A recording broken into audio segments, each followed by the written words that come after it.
Hello po sa inyong lahat mga ka-crypto. Ako po si Pinoy Crypto Trader at sa video na ito ay atin pong pag-uusapan ang tungkol dito kay Shiba Inu kung saan ay ito po ay nagpakita ng isang death candle. Ayan, at ito po ay yung kanyang nangyari po ito nang magkaroon ng isang unexpected na turnover sa kanyang presyo. At ayan, bago po tayo magpatuloy ay nais ko lamang po munang bigyang linaw ang aking disclaimer kung saan ang nilalaman po ng video na ito ay hindi po ito isang financial advice. For education and information purposes lamang po ang layunin nito. Maliban po dito ay nais ko na rin pong magbigay babala na wala pong kahit anumang group chat ang Pinoy Crypto Trader. Ayan. Sabi po rito ay Shiba Inu fell sharply, destroying hopes of early investors for long-term rebound. Kaya ayan, mukhang nasira raw yung yung inaasahan ng mga early investors para sa kanilang yung long-term rebound na ito. Kaya ayan, Shiba Inu fell sharply. Ayan, at mukhang may nagdump po kasi na malaking whale. Ayan, yung mga nakalipas na balita ay mukhang yan na nga, gumagalaw yung mga whale. Ayan, kumikilos po sila. Pinapagalaw po nila yung kanilang malalaking mga Shiba Inu holdings. Yan, Shiba Inu has encountered a stark market reversal, drawing the attention of investors and traders alike. The token, which had been rallying, recently experienced a precipitous drop in price, a movement characterized by what is known in the trading world as a death candle. Kaya yan, ang ganda po ng kanyang pag-akyat, umaakyat po siya tapos bigla na lamang siyang bumagsak. Kaya tinatawag po raw dito ay ito raw po ay isang katangian ng tinatawag nila dito sa mundo ng trading na death candle. This term refers to a large sudden red candle on the chart which often signifies a strong reversal from bullish to bearish sentiment. Kaya ayan, ang death candle po na ito ay tumutukoy po ito sa isang napakalaking candlestick na kulay red or kulay pula na nabuo. At ito po ay nagpapakita or nagbibigay po itang ng strong or ng malakas na sinyales or signal na ng isang reversal. Yan, ibig sabihin ay mula sa bullish na trend nito ay magbabago po ito at magiging isang bearish. Yan, alam naman po natin kapag bullish ay uptrend po yan. Umaakyat ang market price. Kung pag bearish naman ay downtrend naman po yan. Babagsak ang market price or pabagsak ang market direction.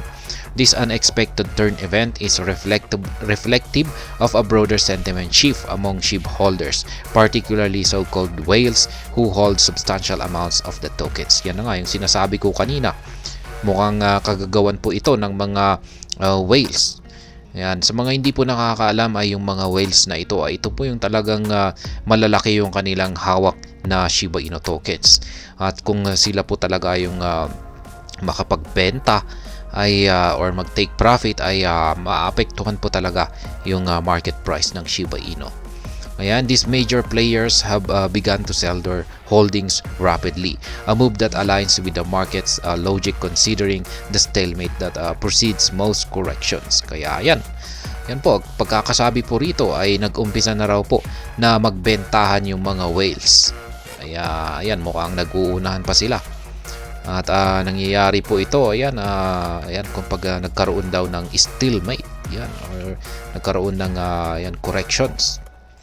The sudden increase in selling pressure from whales can create a cascade effect, leading to widespread sell-off among smaller holders as well. Kaya yan, magkakaroon daw ng cascading effect, yung parang mag-i-spread po ito or ito ay mapapasa sa ibang mga holders. Yan, maging yung mga small holders po ay maaapektuhan, mapapabenta na rin po sila.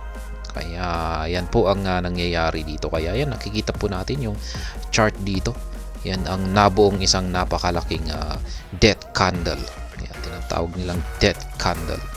The death candle presents a grim outlook for SHIB as it could signal the end of the rally that meme coin enthusiasts have been riding. Kaya yan, ang paglabas daw po ng death candle na ito ay parang si kamatayan yan na nagsasabing ito na ang katapusan ng uptrend na rally.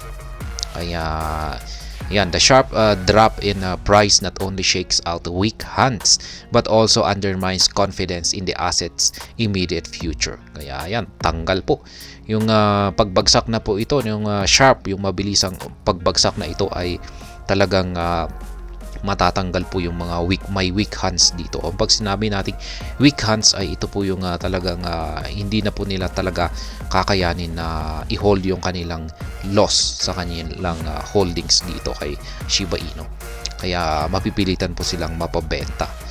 With the market appearing to brace for a correction, SHIB may be facing a downturn that could erase a significant portion of its recent gains. Kaya yan, dahil sa kanyang correction na ito ay baka ang mangyayari dito ay babagsak si Shiba Inu at mukhang mabubura lahat ng kanyang mga ibinigay na kita nitong mga nakalipas na mga araw or buwan.